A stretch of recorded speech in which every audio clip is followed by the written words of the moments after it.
What's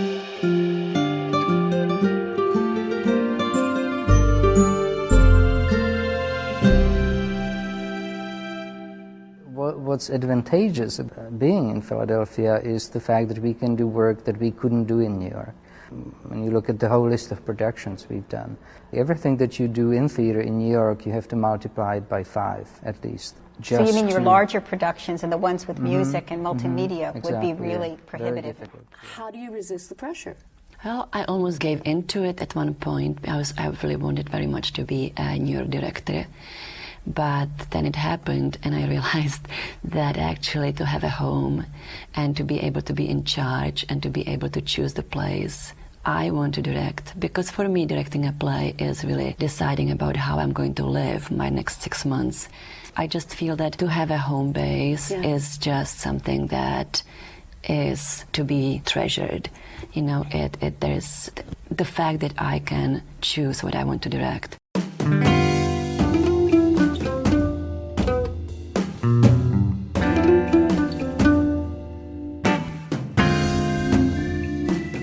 Hello, and welcome once again to Adventures in Theater History, Philadelphia. This is part 2 of our narrative about the Wilma Theater. I'm your host, Peter Schmitz, and the podcast theme music is composed by Christopher Mark Colucci. As we did in the previous episode, we began with the voices of Jiri and Blanka Zizka, who were the co-artistic directors of the Wilma Theater for 30 years, from 1980 to 2010. Once again, I must thank Professor Paula Marantz-Cohen and Linda Weiner for allowing me to use their archival interviews with the Zizkas, which were recorded separately about 2 decades ago. You can find these original interviews on YouTube. I'll put a link in the show notes. But if you do go and watch these videos, you'll note that I've done quite a bit of editing to the sound files of these original recordings. Not only do I change the order of some sentences, but I also take out certain natural elements of human conversations. Things like repetitions, throat clearings, coughs, pauses, uhs, and so forth. It's just my long-standing practice to do that. For all my interview subjects here on the podcast, I feel that certain things that we tolerate when we can see people's faces become absolutely maddening when we can only hear their voices. And this is doubly true when their voices are heard in the context of a podcast, which is trying to present a clear narrative and interesting information. I mean, I myself don't talk on the podcast as I do in real life. You would have stopped listening to me a while back if I did. In every episode, I edit out so many of my own pauses, my stutters, my ums, things that are just part of my own natural speech. So, as a historian, I'm just making it clear that I'm not giving you any raw tapes, but I tried not to change the clear sense of anything that was originally said, nor do I employ any AI modification of the Zizka's voices. God no. Perish the thought.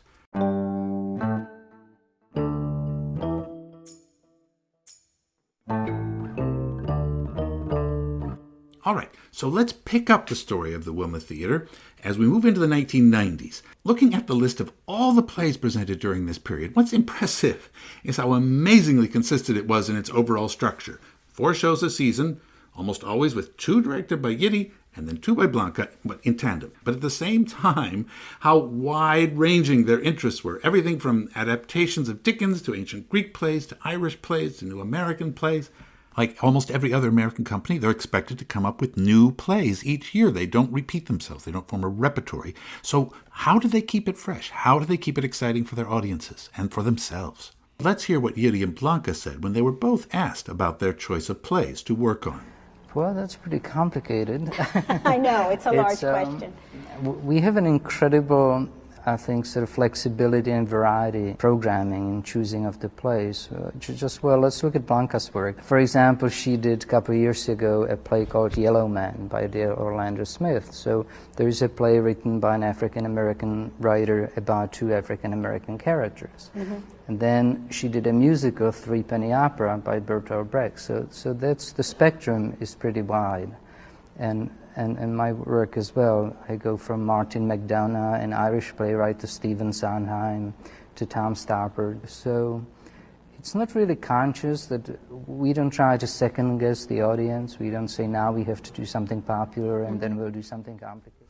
But did they have an underlying political or ideological agenda in their choice of repertory?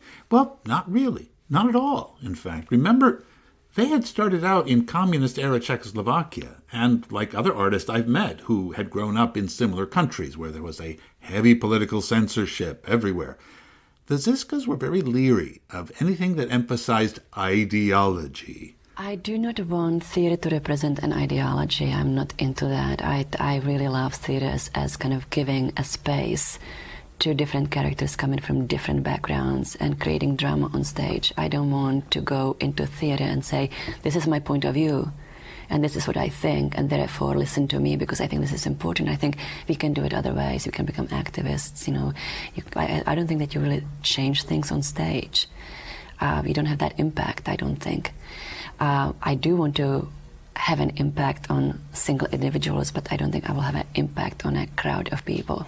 So that's what I mean in a way, because I want to be on stage, I want to look at life the way it's out there with all these surprises and almost incredible things that happen. You know, sometimes you see encounters of people on the street and it's almost circus-like, and you feel if I put it on stage, people say, well, this caricature, it's impossible.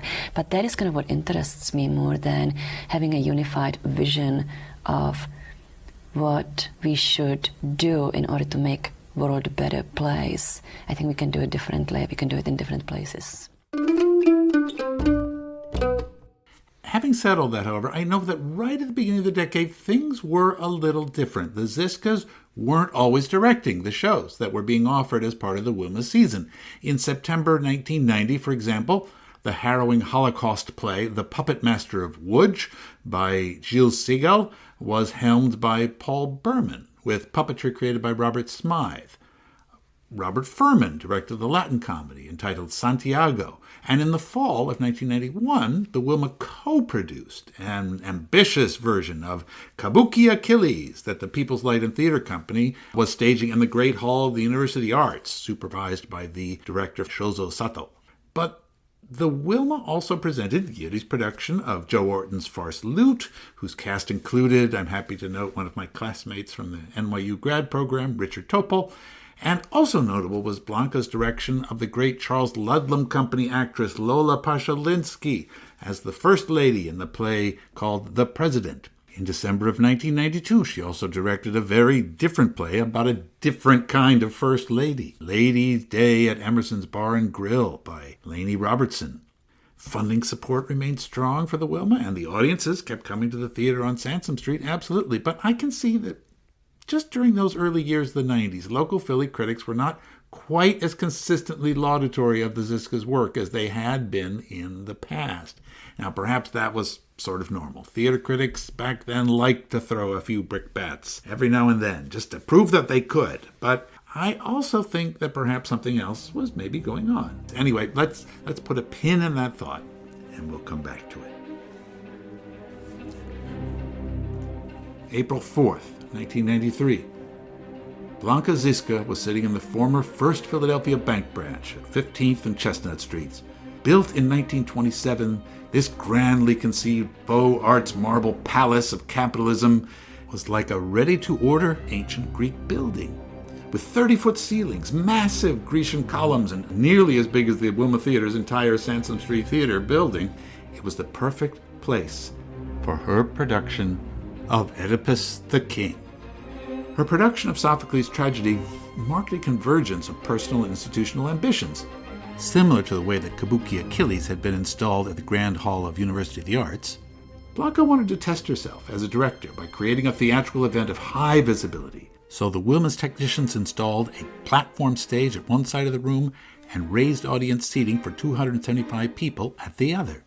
Zizka said it was enough like a new theater design for her to view Oedipus as an exploration of what will be possible in the future. In fact, if you look at the design of the current Wilma Theater, it's quite similar to the space that she created inside this bank building. March 16th, 1994. Jiri Zizka was also thinking about grander scale productions. It was the opening night of his Cyrano de Bergerac. in a singular co-production between two of Philadelphia's leading nonprofit theaters, the Walnut Street Theater and the Wilma Theater, had collaborated to stage Edmond Rostand's classic play. How this production came about is an interesting story. By an odd coincidence, the previous spring, 3 Philadelphia theaters, the Walnut, the Wilma, and the Arden, had sent out press releases stating that they were all planning to mount productions of Cyrano in the 93-94 season. The Walnut's producing artistic director, Bernard Havard, quickly contacted the Wilma and proposed that perhaps the two companies should work together. And Jiri Zizka should direct the show on the Walnut's much larger stage. At which point the Arden Theater, faced with this overwhelming competition, quickly dropped the play from its own plans. So together, the two men, Havard and Zizka, set out to gather a cast of 31 people. And eventually, they found the Canadian actor Alan Scarfe as Cyrano, Peter Bradbury as Christian, and the Philadelphia actress Susan Wilder as Roxanne. The combined production budget was set for over $500,000, and subscribers for both theaters were accommodated in an extended run in the Walnut stage. Nonetheless, Jiri Zizka insisted that the play be under his artistic control and brought in the noted designer George Tsipin to create an abstract set, quite different from anything the Walnut had ever done. Said Zizka in a newspaper interview, "I love the story. I've wanted to do it for years. I've always been attracted to it because it is more or less the story of a rebellious poet. It's something that any artist can relate to very easily." It was the first play he'd ever seen in a theater, 35 years ago, back in Czechoslovakia, he admitted, and the experience had never left him. "I've measured plays against it all my life, and few have come up to it in emotional power." Production costs for Cyrano included $70,000 for Barbara Kravitz's costumes and $55,000 for the royalties to the Anthony Burgess translation alone. Rehearsals for Cyrano were set at 4 weeks, and combat director Payson Burt had sufficient time to mount ambitious sword fight sequences. Zizka admitted that the Walnut had been the one to pony up most of the extra funds for these expenses, and the Wilma had only contributed what it would have usually spent on the show. Still, Havard was unaccustomed to giving so much control to another artistic director, and according to both, the production meetings tended to feel more like summit meetings between rival world leaders.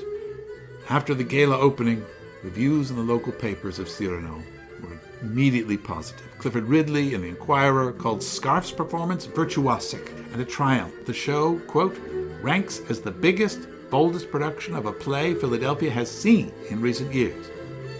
It must be counted as a ringing success.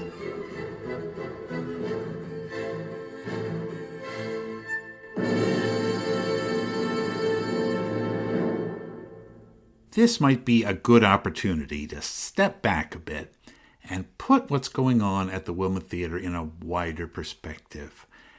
We have to remember that in some ways the overall challenges and huge problems that Philadelphia faced as an aging industrial city had not gone away. Not at all.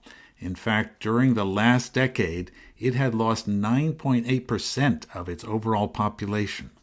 Large industries and corporate headquarters continued to move out during the 1990s. A much ballyhooed Disney Superstore project on East Market Street had ended up going nowhere, just leaving a big hole, which inevitably was just paved over to make a parking lot. Large areas of the city were still quite gritty and struggling, and on the national scene, the city remained, as it had been for much of the past century, a bit of a punchline to a not very funny joke. But nonetheless, if you were there on the scene, it seemed that the draw of cultural institutions and an incoming city administration headed by the new mayor, Ed Rendell, was promoting the arts as a way to make Philadelphia exciting again. Its affordability was a drawing point. It allowed film companies to come in and make movies such as Rocky V and 12 Monkeys and The Sixth Sense, and, of course, Denzel Washington and Tom Hanks in Philadelphia, giving work to local crews and actors. The huge new Philadelphia Convention Center opened up on the north side of Broad Street, obliterating old buildings like the house where the Barrymores grew up, sadly, but providing a real regular clientele for the amazing food market at the former Reading Railroad Terminal.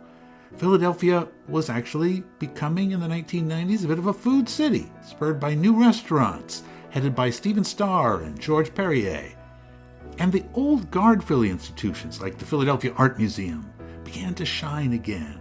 In 1996, over 500,000 people came to town just to see its enormous Cézanne exhibit. The University Arts got a huge donation from the millionaire Daniel Terra to turn the old Ritz-Carlton Hotel on Broad Street into a tower of classrooms, dance studios, and performance spaces.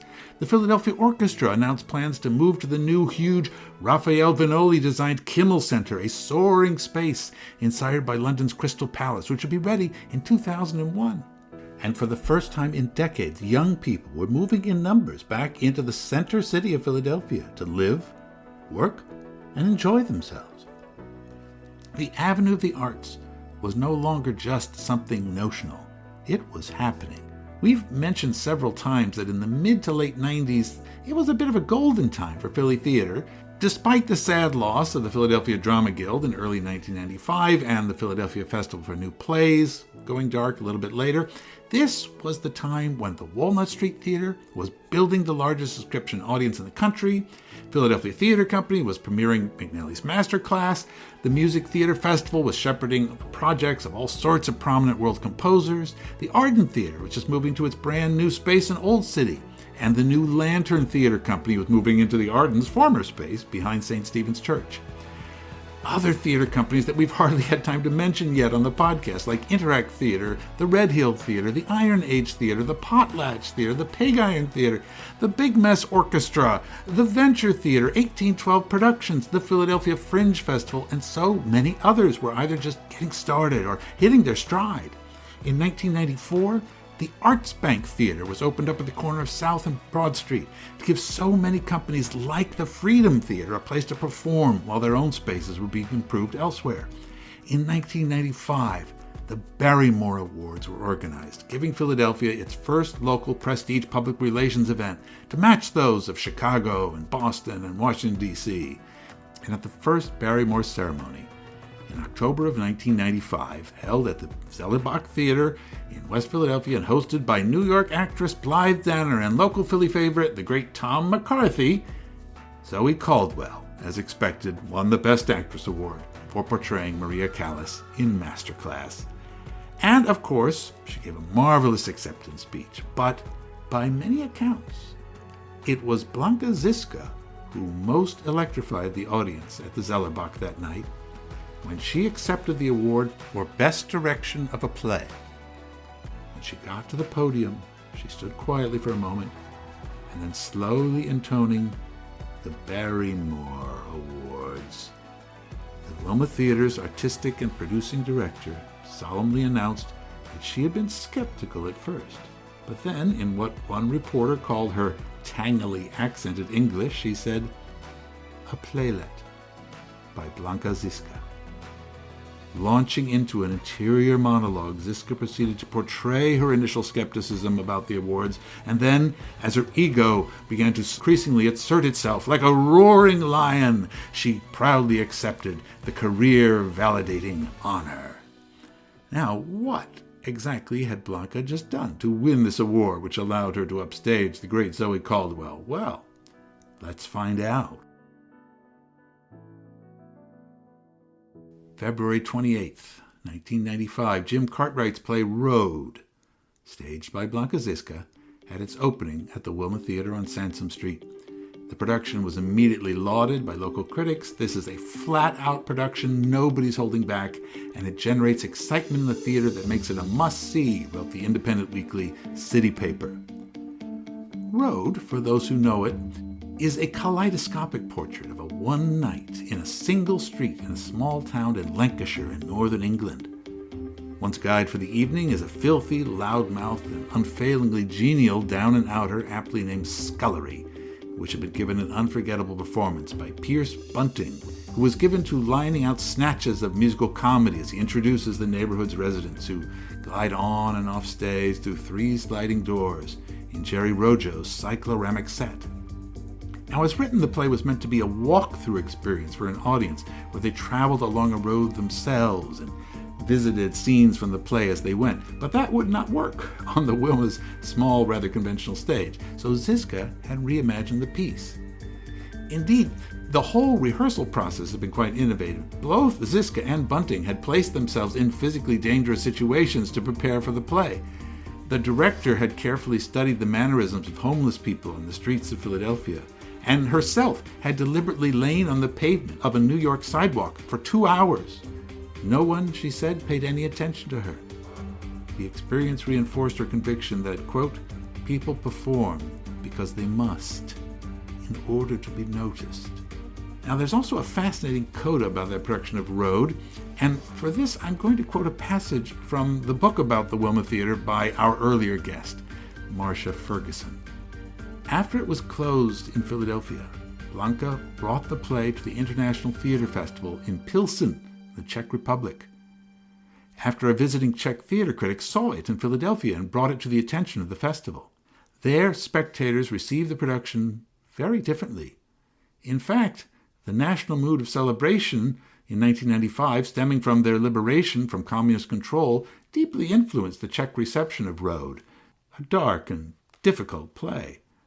While performers in the cast commented that they were generally pleased with the Czech audience's reception, despite the complication of the headphones that simultaneously translated the dialogue into Czech. One remarked that the cast got laughs in the same place as they did for American audiences. Blanka was initially surprised at its reception there. She said, the response was very mixed. The people didn't really like the play. Interestingly enough, it was right after the revolution happened, and the Czechs were not ready for this kind of play at all. Everybody was looking at the West with these rosy glasses, this idealism. They were just fed up with the socialist ideals. They could only read it as an exercise in alienation.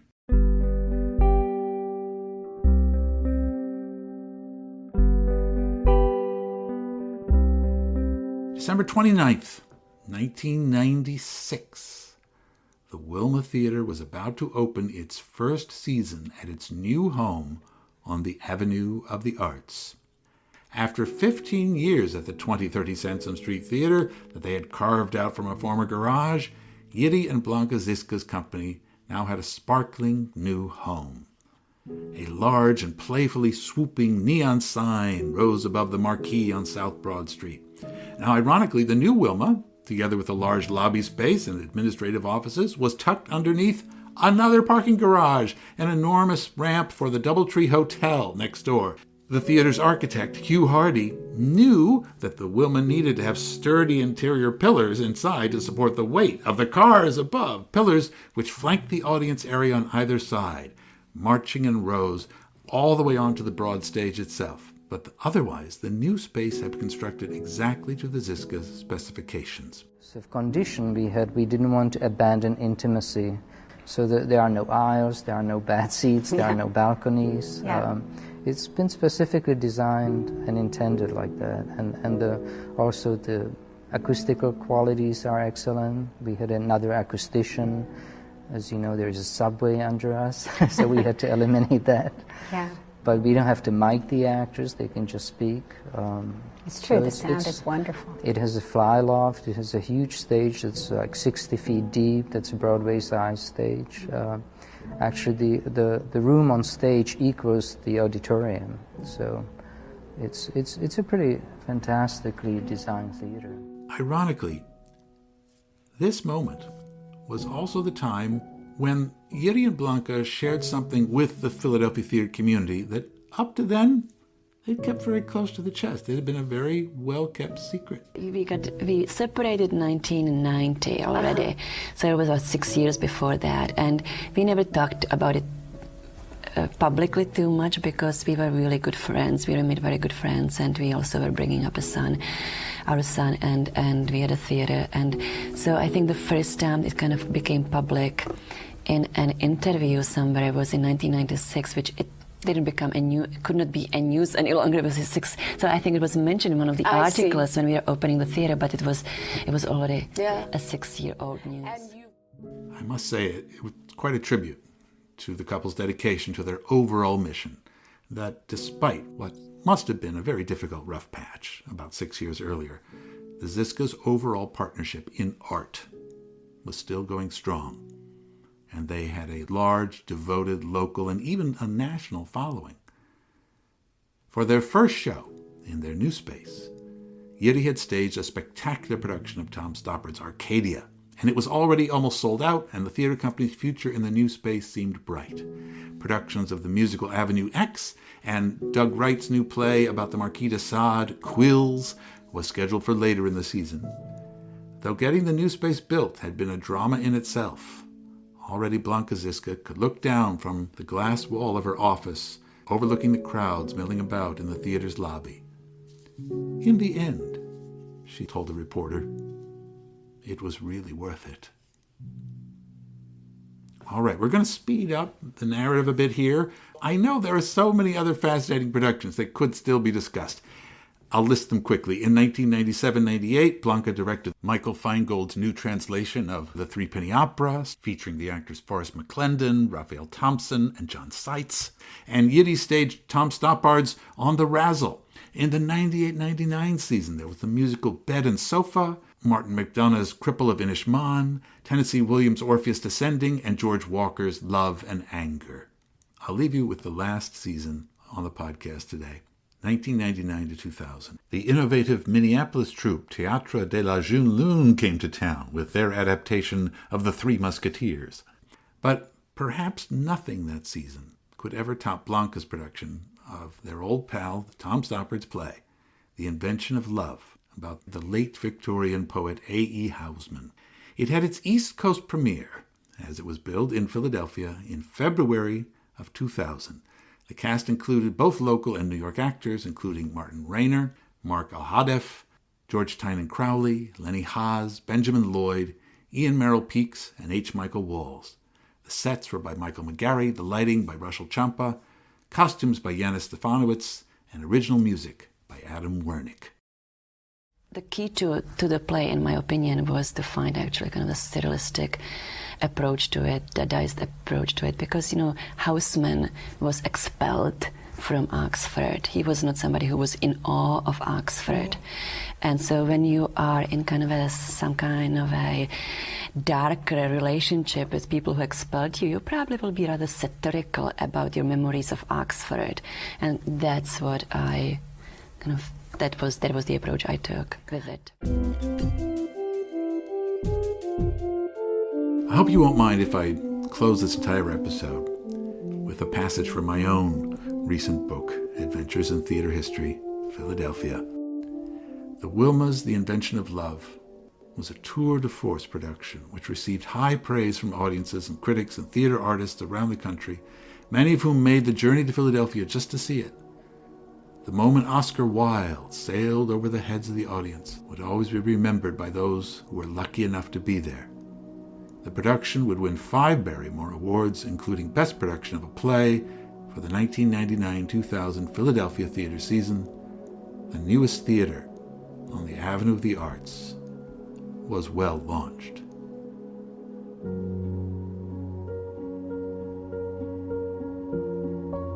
Well, that's where we're going to leave the story of the Wilma for this episode, and with a dramatic reading from my book, in which there is also, by the way, a chapter about Oscar Wilde visiting Philadelphia and staying in a hotel just across the street from where the Wilma now stands. In fact, it's just one of dozens of amazing tales about Philly theater history over the past 3 centuries. And, there's all sorts of ways to buy my book. I always recommend ordering it through your local independent bookstore, naturally, but you can also find it at major chains and on online booksellers. You know the ones. When we pick up the narrative for our next installment, though, we're going to have a special treat for you.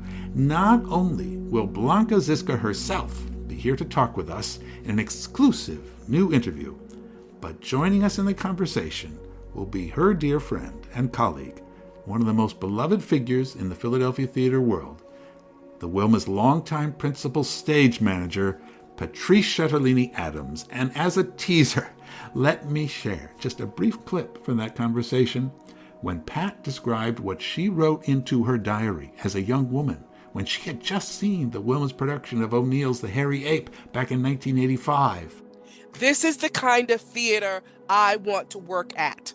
Oh, it's going to be a fantastic episode, I promise you, just to hear those two reminisce with each other about all they've been through together over the past 30 years.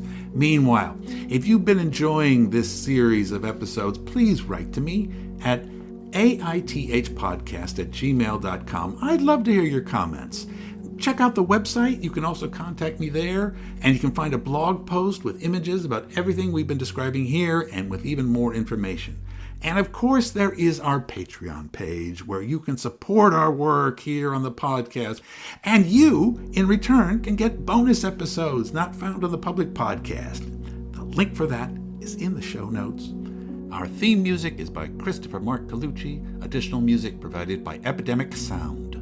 This is Peter Schmitz, talking to you from high above the city in the Tower of Theater History, hoping that you will stay tuned for our next adventure in Theater History, Philadelphia.